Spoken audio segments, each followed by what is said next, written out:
Hello, everyone. My name is Frank Scatoni, and we are live for our very first Best Bets, the Del Mar Sunday Wagering Seminar, where I am joined by a special guest each week to discuss the best betting opportunities on Sunday's card.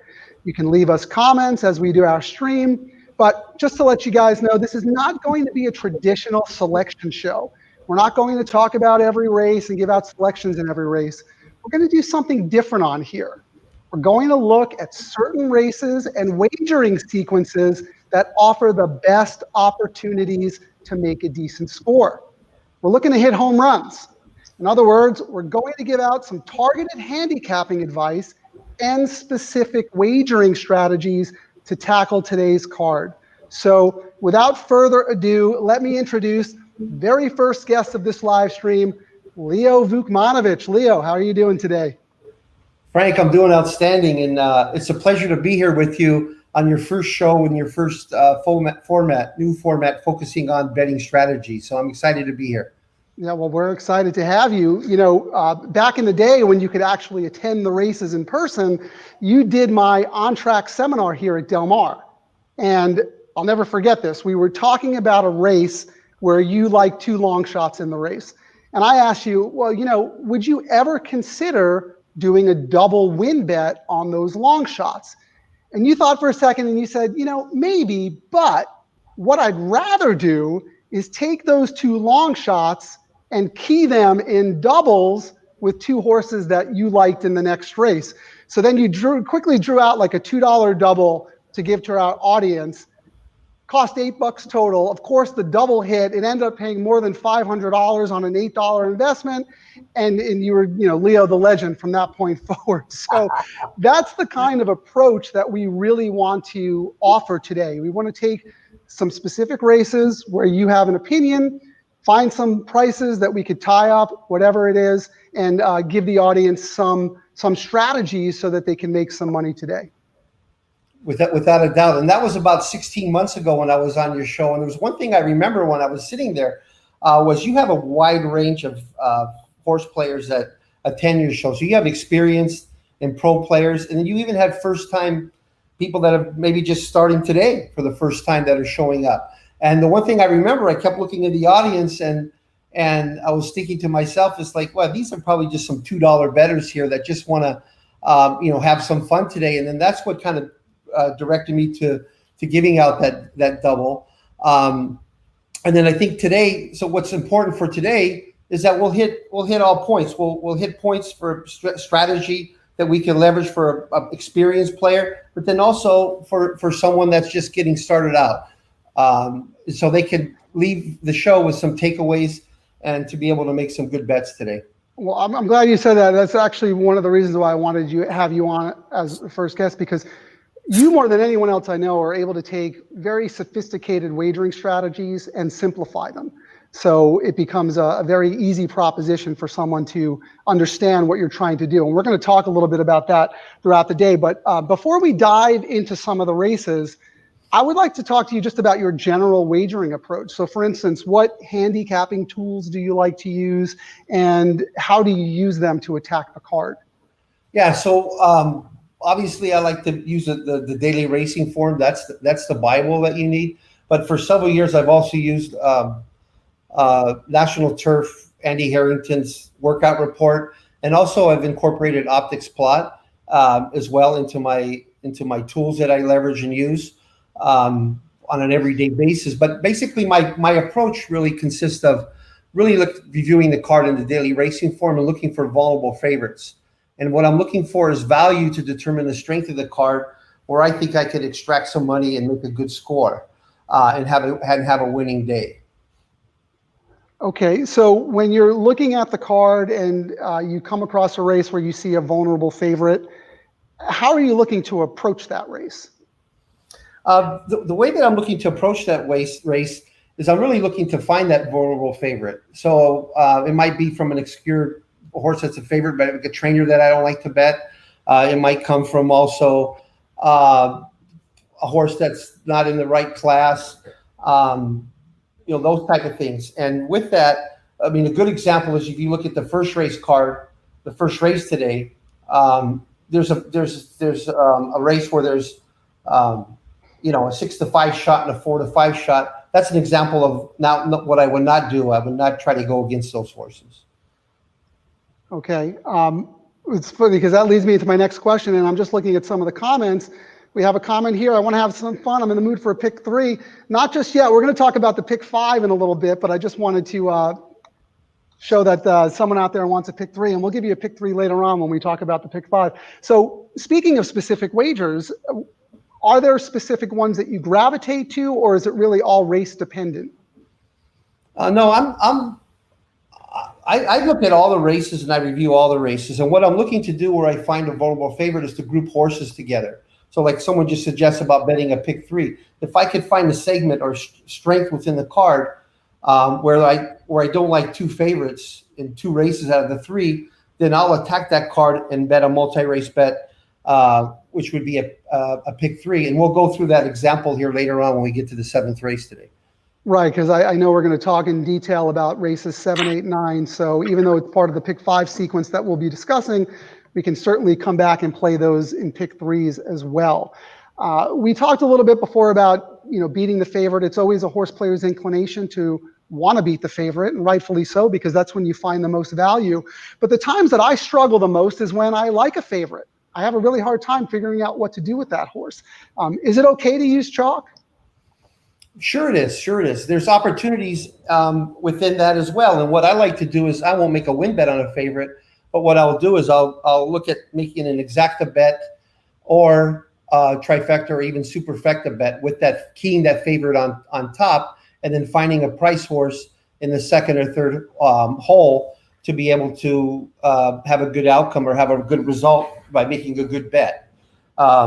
That's something that happens quite a bit. And then on a horizontal bet, meaning a bet where you bet a daily double or a pick 3 or pick 4, what I do sometimes if I like a favorite, I'll bet to make the bet multiple times. So instead of making a 50-cent pick 3, right, I might make a $5 pick 3, or if there's a favorite inside. So then that way, if I'm right, I'm going to get paid for that multiple times, not just one time.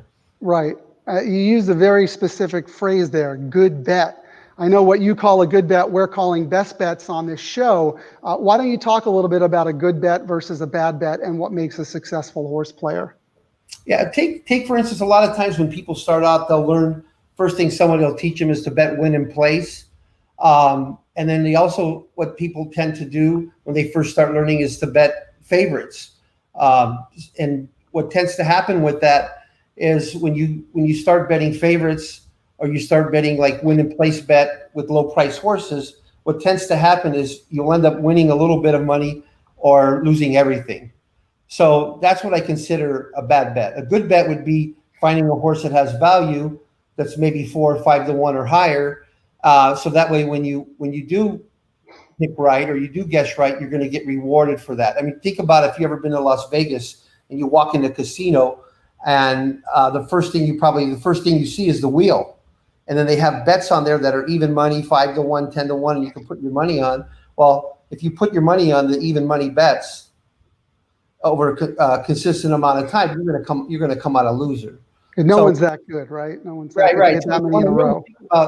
You want to think about making good bets and then staying away from bets where you have a multiple of favorites or first and second favorites, where the outcome is just going to be you're going to win a little bit. And in this game, if you're just trying to win a little bit, you're going to lose more than you win. And then the outcome is going to be you're going to become a losing player. So the strategies that we're talking about is to become a winning player by making good bets, or what, like you have on your show today, betting strategies for your best bets. And we'll get into those races here shortly. Right. So part and parcel to that is having a bit of a plan, right? So how important is it to you to have a game plan? When you wake up in the morning and you're doing your handicapping and you're looking at the card, how exactly are you plotting out your day so that you can, once you find those best opportunities, how can you execute a strategy? Yeah. So just think about anything else that you do in your life. You in your job, you have to have a plan. It's the same thing in racing. I mean, years ago when I've been betting horses for 40 years and I've been gambling probably the first, 25 years plus. I was just a degenerate gambler. Whatever they gave me the first race, I would just walk into the track, grab a form, and just bet the races. And then a lot of times, especially nowadays, where you have short fields with low prices and a lot of favorites winning the earlier races, where if you just come and do that, a lot of times I would just be in the hole by the time I got to the end, and then I come to find out, oh, here's this great race I really like, and I make a score on it, and I get even for the day.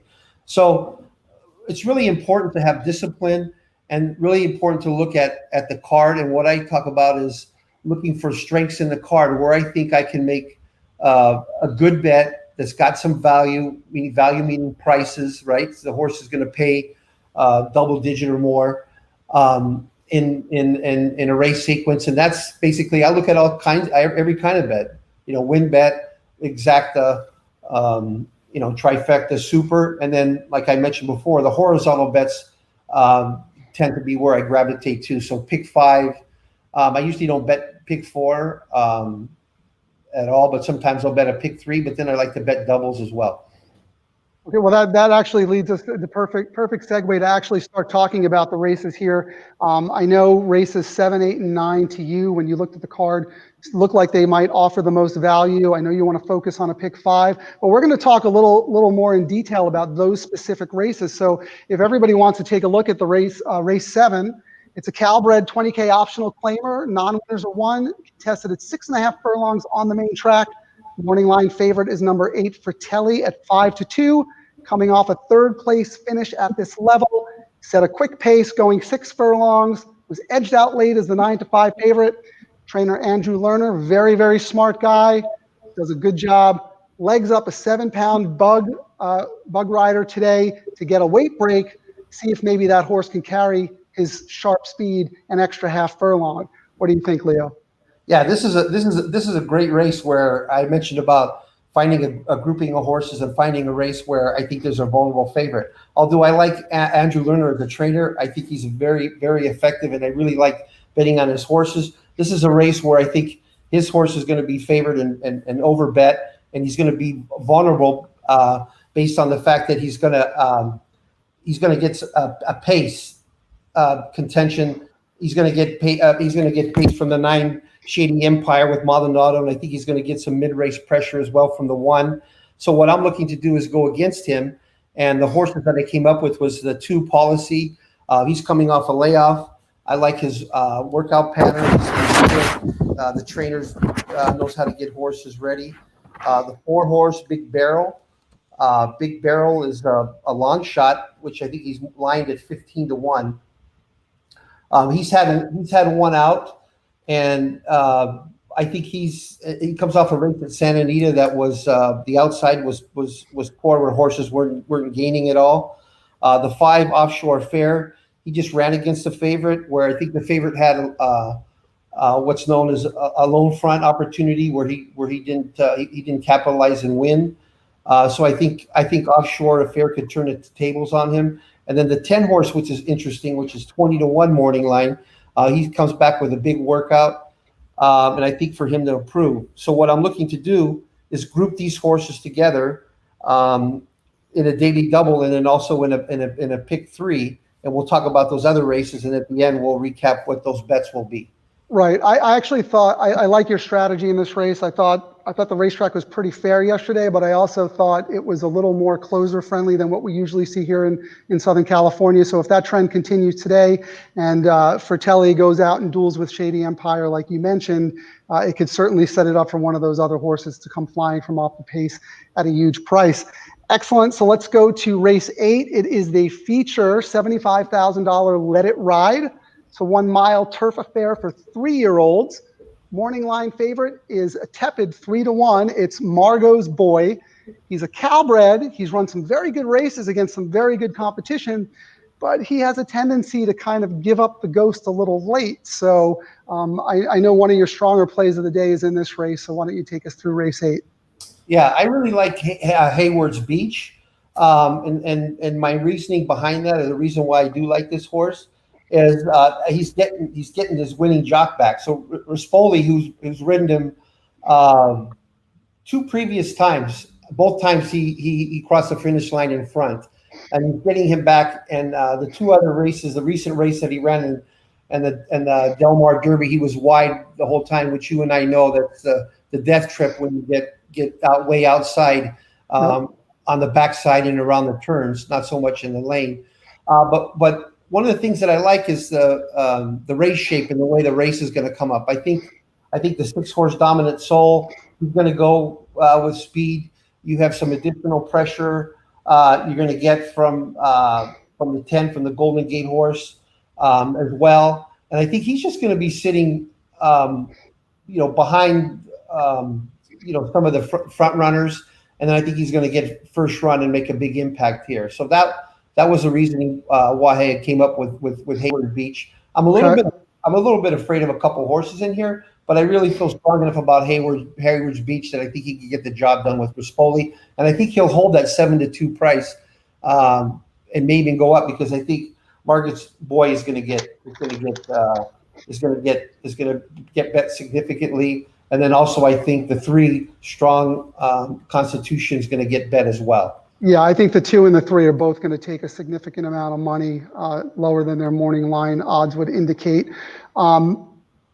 Who else? I know you talked a little about, because we're going to show a pick 5 ticket a little later where you single Hayward's Beach, but I know you have a couple of alternates that you might use as well. Which ones were those that you were thinking about? The Doug O'Neill horses interest me. So a good example is he's recently been kind of on a tear, the end part of Santa Anita meet, where he's had a significant amount of wins, where I think his Barnes seems to be a little bit hot right now. And then also Rookie Mistake. That's a horse from a friend of mine. I told him, give me your best bet so we could discuss on talk about Rookie Mistake, my friend Bill Russo. So that was kind of interesting too as well. And then obviously they're both O'Neill horses, so I'm sure Doug's got a plan here to make a significant impact in the race. But I still, like I said, I really like the 5. I just think he's going to get the right trip. He's got the best turf rider in the race. We don't have to worry about Pratt beating us in here, which tends to happen to me quite a bit when I'm not using him, especially in grass. Well, as you can see, I posted a $2 double on the screen. The whole purpose of the bet is trying to beat Fratelli in the race. This is my buddy Jason, who has a slight little piece of Fratelli there. He may be a little bit biased, but he likes Fratelli, and we wish him the best of luck. But we're trying to take on a favorite, so no guts, no glory. But good luck to Jason and Fratelli and the rest of the Alidom team and Andrew Lerner. But let's go on to the 9th race. I got to be honest with you, Leo. This race gave me a headache. It's the toughest race on the card. It's a tricky $16,000 non-winners or 2 lifetime conditional claimer, contested at 5.5 furlongs on the main track. The morning line favorite, again, a tepid 3-1, number 12, Minoso. This horse has never been favored in his life. He sports a 1-for-22 record. Very, very hard to trust. Granted, this is his first time at this low level, but I thought this was a race where you could go 6 deep and still not hit it. So I know you have a strategy on how to approach this. Why don't you talk about the 9th? Yeah, you make a great point about the race being claiming 16 non-winners of 2 life. I mean, if you look at all these, look at the ones that got 10 starts. Baby Grok's got 17 starts.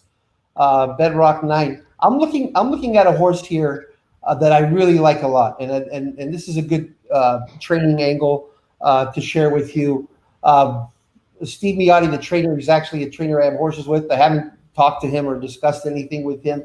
I don't ask trainers questions because sometimes they're so superstitious. They tend not to want to share with you what they're thinking, or sometimes they get overzealous and they think they can win, and then their horse runs up the track. But this is a horse that's only been out 6 lifetime starts. He started back as a 2-year-old. He broke his maiden going wire to wire.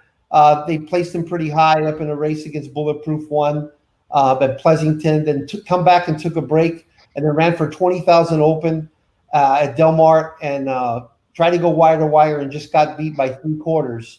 Then they jumped him up in a little bit higher class, even though it wasn't an open. And he broke bad and ended up 5 wide at Del Mar. And then on October 9th, I remember the horse just got left at the gate. Not that he broke bad, he just didn't have any run in him. And then he was 4 wide, and he was on the probably outside part of the track which that day didn't seem to run very well. Horses didn't run very well on that day. So what he does is he switches over to the apprentice, Pfeiffer, and one of the things, if you know Steve, he loves to run apprentices because he thinks there's a significant advantage with the weight break. So now you're getting a 10-pound weight break. And then the horse comes back on October 26th and works a 59.4, and he gets a really high-rated workout on the workout report. And if you know Steve, he doesn't work his horses very fast. If you look back previously in this horse's workouts, 116 for 6 furlongs, 102, 103. So what I think he did, what he was attempting to do is really get the speed back in the horse. So what I anticipate to happen here is they're just going to go as hard as they can for as far as they can. 12-1, I think I think the horse will be half that probably. Gary Barber, maybe he's a prominent owner and gives horses to Steve. Sometimes they're the B level, but Steve does really well for him with these type of horses. So I just figured that you could start trying, if you wanted to try to make a case for each one of these. They're all kind of grinders. But they just really don't know how to win. And the time that Next Flight won, he went wire to wire. He was challenged all the way, and then the two horses in the same race came back to win after that. So I'm gonna take a shot with him. And just from a betting strategy, which what the show is about, one of the things is what we could do is also that we don't have on here is which was mentioned earlier about betting a pick 3. So taking those 4 horses in the 7th race, right, and then using the horses in the 8th race. You could even use the 3 that I mentioned, and then singling Next Flight. That would give you an opportunity. And then also in here, bet a double from Hayward's Beach to Next Flight. And then what tends to happen is what I like to do is as I go, if I start a pick 3 or I start a double, if I miss, then I'll make a win bet on Hayward Beach. But if I happen to miss the 7th race, I'll come back and make a win bet on Hayward's Beach where I think I'm going to get 7-2, 4-1. And then same thing happens. If I happen to miss, I can come back on Next Flight and make a win bet as well.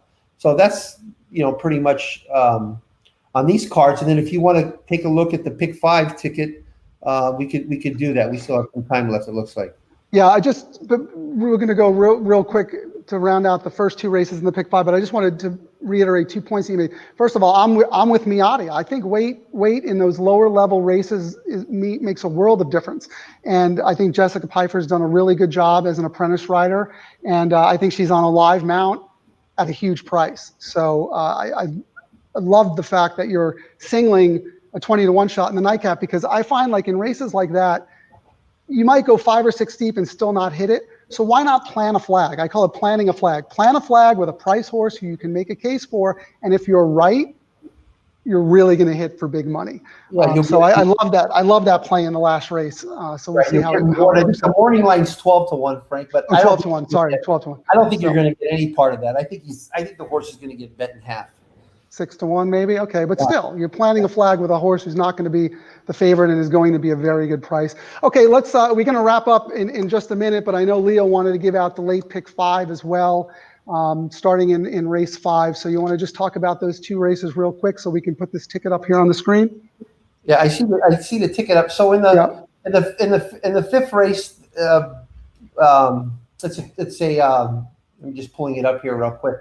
It's a maiden 20,000. What tends to win these races more than anything is horses dropping. There is this 5-2 shot, the 7 horse, Chomila, who is someone I'm going to, even though he's dropping in class, that I'm going to go against just to get some value, because I'm not spending a lot of money on the ticket. I'm looking at the 4 horse, Ricky Nine's Toes.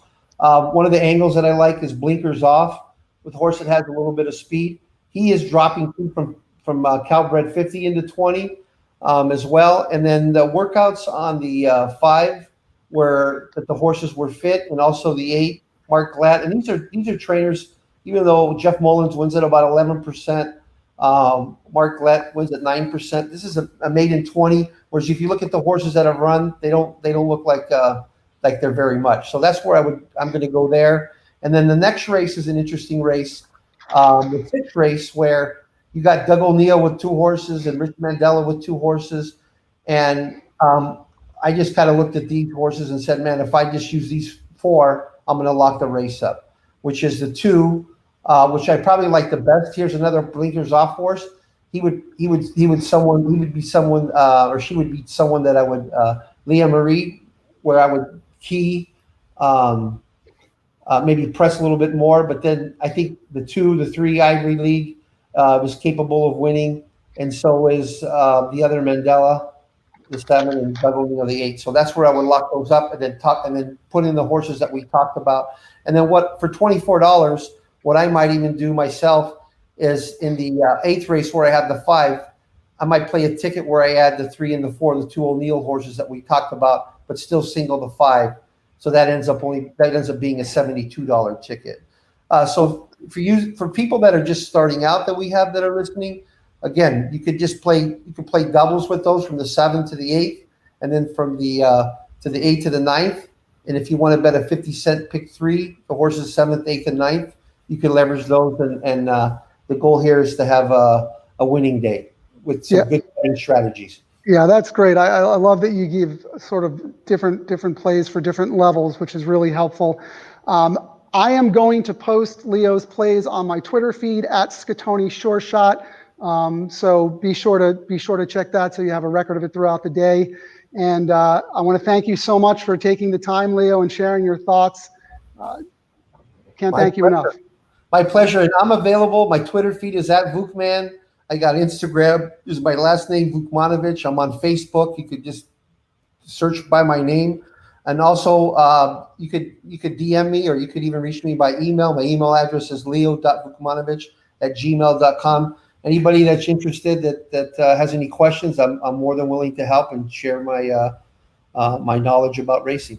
Well, thanks so much, Leo. Thanks, everyone, for watching and tuning in. We'll be back again next week for another edition of Best Bets. I'm Frank Scatoni. Good luck to us, and let's make some money. Thanks, everyone. All right.